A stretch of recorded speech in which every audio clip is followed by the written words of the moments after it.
ॐ सोमनाथाय नमः। ॐ मल्लिकार्जुनाय नमः। ॐ महाकालेश्वराय नमः। ॐ ओंकारेश्वराय नमः। ॐ वैद्यनाथाय नमः।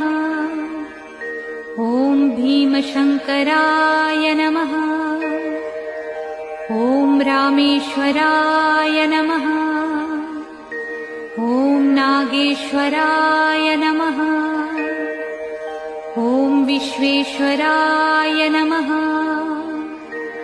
ॐ त्र्यंबकेश्वराय नमः।